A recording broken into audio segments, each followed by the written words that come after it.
le monde, très heureux de vous retrouver pour une toute nouvelle vidéo. Aujourd'hui, j'ai envie de pousser un coup de gueule envers les pessimistes, les négatifs, ce genre de personnes qui finalement se complaient toujours dans les lamentations, mais qui ne se remet jamais en question. Enfin si, ils essaient de montrer en surface qu'ils se remettent en question, mais si tu creuses un petit peu, finalement, il n'y a rien, il n'y a strictement rien, il n'y a strictement rien derrière. Arrêtez de vous victimiser, ce n'est plus possible. Nous sommes dans une époque où maintenant, il faut arrêter aussi de croire que c'est l'État ou les politiques qui vont nous sauver. Je crois que c'est une vision utopique que seuls les grands naïfs croient encore à ça. Hormis peut-être la jeunesse et deux trois lunaires de 40 ans, je crois que tout le monde voit que finalement on ne peut pas compter sur ce genre de personnes.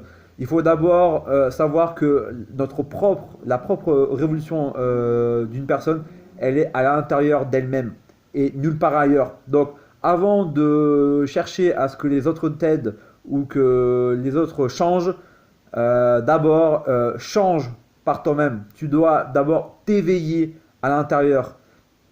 Éveille-toi spirituellement, lis, sors de chez toi, rencontre du monde, parce que bien évidemment, c'est mignon Internet, être devant un écran télévision, mais rien ne vaut le réel, rien ne vaut la vraie vie. Donc vous voyez, moi j'aime parler avec vous via Internet, mais ce que je veux dire c'est que j'ai quand même des activités, j'ai quand même aussi une vie sociale, j'ai déjà voyagé, donc voilà, avant de vous fondre dans une opinion générale que tout le monde a, essayez aussi d'aller voir comment ça se passe dans la réalité. Donc tout ça pour vous dire que le fait d'être ignorant participe également à ce pessimisme ou négativisme, peu importe, mais voilà, les deux pour moi sont très proches. La barrière est extrêmement fine. Donc, j'ai envie de dire, soyez vous-même et responsabilisez-vous enfin. Donc, ne cherchez plus la faute vers les autres. Faites d'abord votre propre autocritique. Faites votre autocritique. C'est très important. Vous savez, moi, pendant très longtemps, je pensais que j'étais une personne normale. Alors, je ne sais pas pourquoi, je me considérais comme une personne normale. Donc, ça voulait dire que les autres étaient anormales à mes yeux. Déjà, il y a un peu il y a un peu un dysfonctionnement. C'est que je pensais avoir, je sais pas, le monopole de la raison, le monopole de la souffrance. En fait, tout simplement, mon ego prenait le dessus. Mon ego prenait le dessus. J'entendais les gens, je ne les écoutais pas. Donc à partir du moment où mon ego prenait le dessus, déjà c'est peine perdue. C'est peine perdue. Il faut dégonfler ce putain d'ego que nous avons tous et que nous avons obtenu dès la naissance à cause de nos parents, voilà quoi, et de notre vécu. Parce qu'il faut dire aussi que nous sommes des privilégiés dans cette société. Nous ne sommes pas les plus malheureux dans le monde en France. Ça aussi. Il faut aussi se mettre ça en tête, même si on a toujours tendance à honnir un petit peu le pays dans lequel nous vivons. Donc, ce que je veux dire, c'est que il faut vraiment dépasser cet état d'ignorance pour vous permettre donc d'être dans un meilleur état d'esprit. Parce qu'à partir du moment où vous aurez un meilleur état d'esprit, où vous serez plus lucide sur vous-même, vous prendrez donc de meilleures décisions. Parce que n'oubliez jamais, même si vous passez un entretien d'embauche, ce que veulent les recruteurs, c'est vous connaître. Et beaucoup de recruteurs se rendent compte que finalement, quand ils posent des questions personnelles sur des potentiels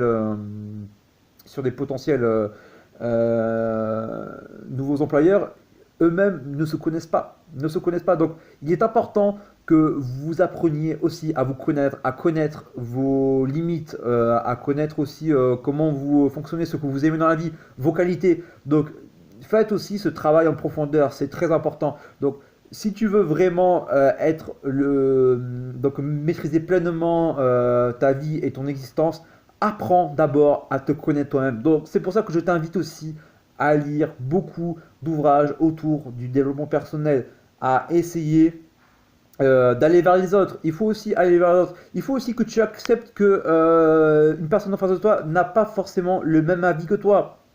Moi aussi, ça ça a été très dur par moment de voir ça, mais finalement, voilà, tant que quelqu'un, enfin, comment dire, tant que la personne en face de toi est ouverte au dialogue, et toi aussi, donc tant que vous êtes deux personnes ouvertes au dialogue, j'ai envie de dire, vous pouvez parler de tout. Vous pouvez parler de tout à partir du moment où vous êtes libre et tolérant l'un envers l'autre.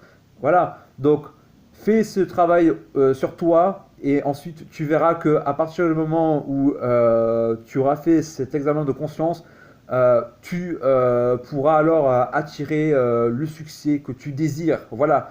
Donc, et n'oublie jamais que le fait de rester dans le pessimisme, déjà, ça ne t'apporte rien. Déjà de un, parce que en étant pessimiste, tu attires que des choses négatives autour de toi. Que ce soit dans tes relations amoureuses, dans tes relations amicales, dans tes relations avec tes collègues de travail, et aussi dans la vie quotidienne, tu attires que des ennuis. Mais il faut se dire que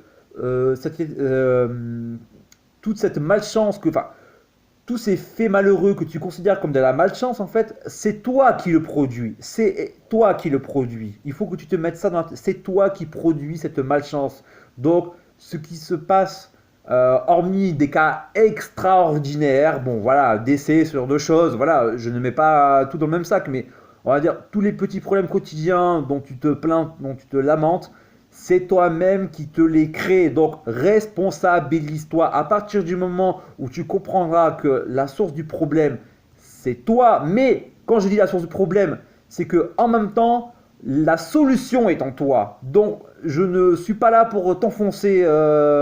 Voilà. Je suis là aussi pour te motiver et te dire que le problème et la solution est en toi. Donc, c'est ça qui est formidable avec l'être humain, c'est que nous pouvons toujours rebondir. Nous pouvons toujours rebondir. Alors, pourquoi ne rebondis-tu pas? Tu as une chance incroyable d'être en vie. Alors, saisis cette chance et fonce, mon ami. Salut et à bientôt!